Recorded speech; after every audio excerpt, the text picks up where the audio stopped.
into Witchboard, my expectations were fairly high. Jack Russell is a director I really admire. A Nightmare on Elm Street Part 3 Dream Warriors is one of the best horror sequels ever made, and The Mask is a blast of creativity and fun.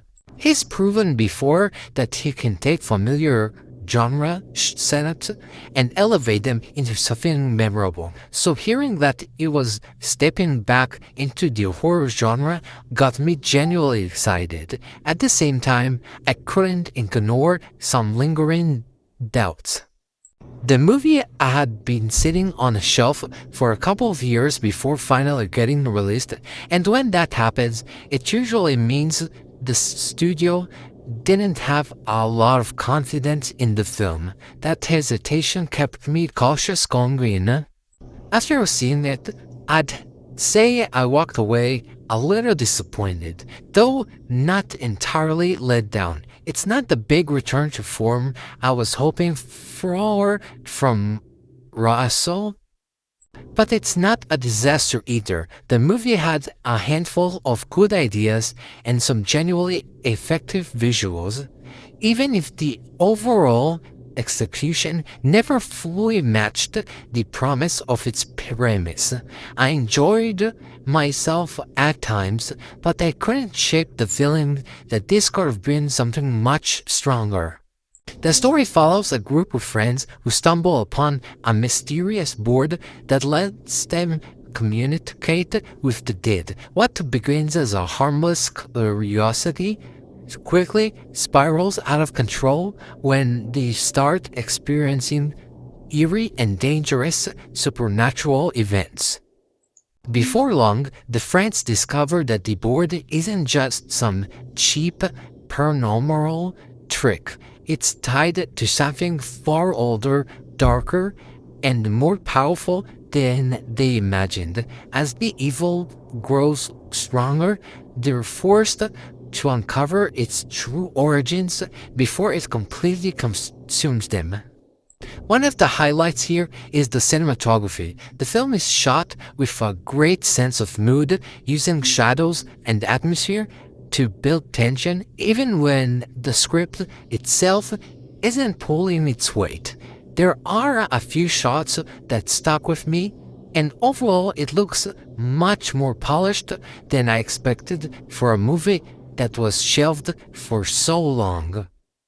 The premise itself is another thing that works in the movie's favor. A cursed spirit board unlocking something sinister is a setup that immediately lends itself to dread and mystery. Even though the execution is uneven, I liked the core idea, and there were moments where the film captured that eerie, unsettling tone that the best supernatural horror thrives on. Moving on to the negatives, the biggest problem comes down to the characters. They're written in such a basic way that it's hard to feel invested in them.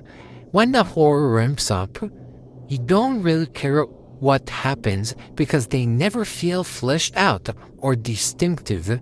This lack of depth takes a lot of the tension out of the scares.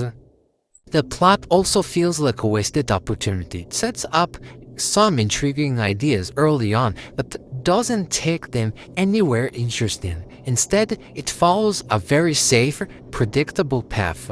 By the midpoint, you can already guess exactly where the story will end up, which drains a lot of suspense out of the experience.